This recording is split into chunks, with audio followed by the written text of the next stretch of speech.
They called her cursed, born without a smile, without a dawn. But each night he came with only stories until she laughed and the world remembered how if to this breathe. Poem touched you or the story made you feel something real, Ko-fi and Patreon links are in the description. Help us keep writing for you and for the ones we love.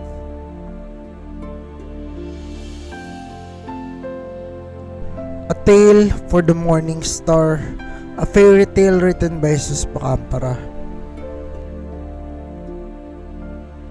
Once, in a kingdom that shimmered like firelight beneath the desert sky, there lived a princess named Yongsun, born with skin like snow and eyes like ink. From the moment she entered the world, the sun dimmed and would not shine for 3 days. The priest trembled, the mages whispered, the people averted their eyes. She was the king's only child, and she never smiled.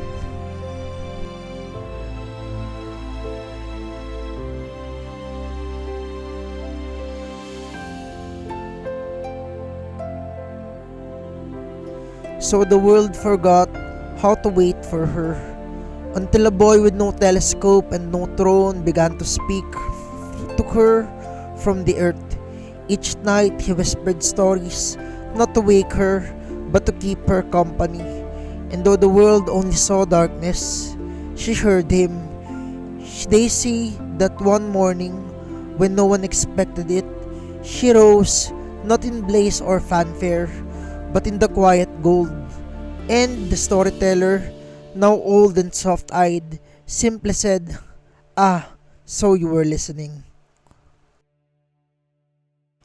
They say that if you ever find yourself walking alone under a sky with no stars, where even the moon hides her face, you may hear the voice of a storyteller whispering into the dark, not loud, not proud, just steady, as if telling a tale not to be heard, but to keep someone breathing. Once, before time had names for sorrow, there was a star that refused to rise. The sky called her morning, but she never shone, not because she couldn't, but because she had seen too many nights end in silence. So the world forgot how to wait for her, until a boy with no telescope and no throne began to speak to her from the earth. Each night he whispered stories, not to wake her, but to keep her company. And though the world only saw darkness, she heard him.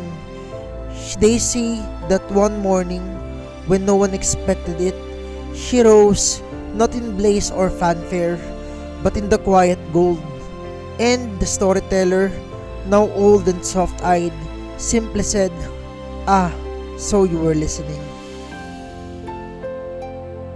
The king, Rahima the lion-torned, feared no war, no blade, no god, but he feared the quiet death creeping through his daughter's bones. He summoned sages and seers from across the seas. He burned fortunes for spells and silks. Let 1,000 healers drink from the royal wine. Nothing worked. One dusk, as his daughter lay pale and unmoving, Rahima asked his advisors, "What is left when even the sun cannot warm her?" The oldest among them said, "Perhaps someone who loved her before the sun knew her name." That night, a figure stood before the king, not a prince, not a sorcerer, not a warrior, but a young man named Jess, with a satchel of scrolls, a lute slung across his back, and the moonlight in his voice. He knelt.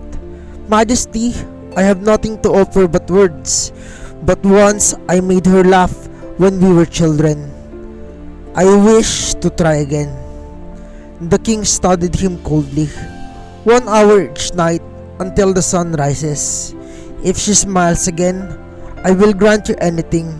If she grows words," he narrowed his eyes, "I will exile you, or worse." Jess bowed and said, "I accept." He sat on the rug, quiet, gentle. Then he whispered, Once upon a time, in a land where moonlight danced on rivers and mountains whispered ancient secrets, lived a humbled warrior and a musician named Isa. He told her Isa's tale of the Han River and the Lasan, of the bridge of shimmering stones in a boat of moonlight pearls, of Yongsun, of the poet princess who yearned for true love. He played for her beneath the stars, Jess said, and though they were separated by distance, his song reached her heart. That night, Yongsun's fingers twitched. The next night, Jess returned. He told her of a prince from a distant galaxy who traveled across the stars carrying a blue rose just to find the one he loved.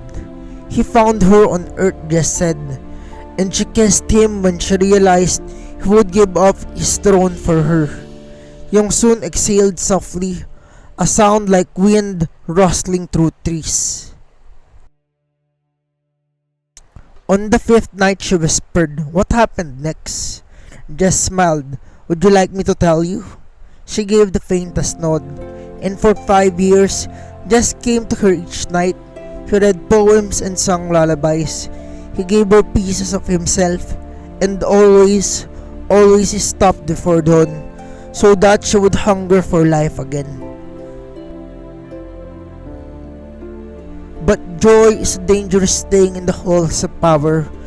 When Yongsun began to rise from bed, to speak again, to breathe deeply, and to walk the garden paths, the palace rejoiced, all except the nobles. She smiles because of a pauper, they whispered, a man with no name, no crest. And when the king learned that she had begun to love Jess, he flew into a rage. "You were sent to kill her, not to capture her heart," he thundered. "I never tried," Jess replied, "but if she gave it, I will treasure it until I die." The king drew his blade and pointed it at Jess's chest. "You are exiled. If you return, you die." Yongsun screamed, but Jess only bowed. "Then exile me. I have given her my soul already." That night the curse returned. Yongsun collapsed, her breath shortened, her voice vanished. No precision could touch her now, because her hope had gone. Only then did the king realize the truth. The curse upon Yongsun was no illness. It was a spell of sorrow cast at birth by a jinn angered at her joy, sealed into her bones, and only love that expected nothing could unbind it. He wept on his throne. "Bring him back," he whispered, "before we lose her forever." Jess was found beneath a fig tree in the outer dunes, singing softly to himself, tears streaking in his cheeks. When he returned to her side, Yongsun lay cold. He knelt and took her hand. "I promised you happy endings, my love. I won't let it end like this." And then, as tears fell on her hand, he sang, "You are the blue rose in my sky, the bridge between hush and cry, my melody, my morning sun, my tale that's only just begun." Yongsun's fingers curled around his, her eyes opened. And for the first time in her life, she laughed. The curse shattered. The jinn howled from the shadows and vanished like smoke. The entire kingdom rejoiced, but none louder than the king himself, who fell to his knees and said, "You have done what no crown could. Take her, take the kingdom if you wish." Just shook his head. "I only wanted her smile." They were wed beneath a sky of stars, and Yongsun wore blue, the color of hope returned. Isa and Yongsun's story was etched onto the palace walls. The blue rose prince became a constellation painted in the dome of the throne room. And every night, Jess whispered stories to her, not because he had to, but because she smiled when he did. And so it was said, in a kingdom once cursed by sorrow, a poet gave his words to tomorrow. A princess born without a dawn found life when hope was never gone, and love, when quiet and pure and true, can pierce the dark and heal you too.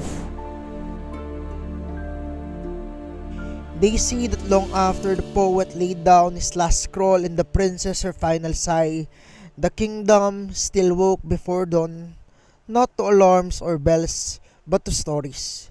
These stories whispered by children beneath blankets, by mothers humming in kitchens, by old scribes etching love into the edges of the parchments.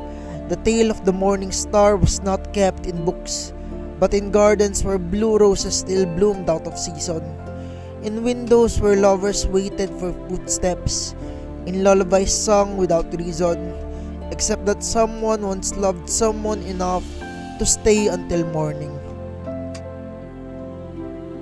And when asked if this was real, the princess truly laughed the curse away.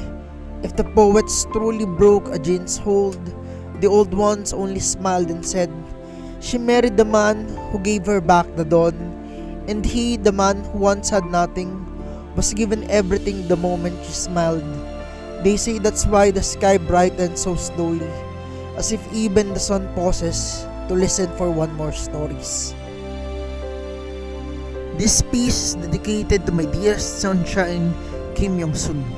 Please show her your love and support on her channel, Solarsido. She's the heart behind so much of the light I share here. If you enjoy poems, short stories, and heartfelt journeys like this one, stay a while and see if any of my work resonates with you. I'd love for you to consider subscribing if you find a piece of your heart here. Also, feel free to leave a comment about what new story formats or poems you'd love to see. Your voice helps shape this growing storybook we're building here. Thank you for walking this world with me. Have a nice day.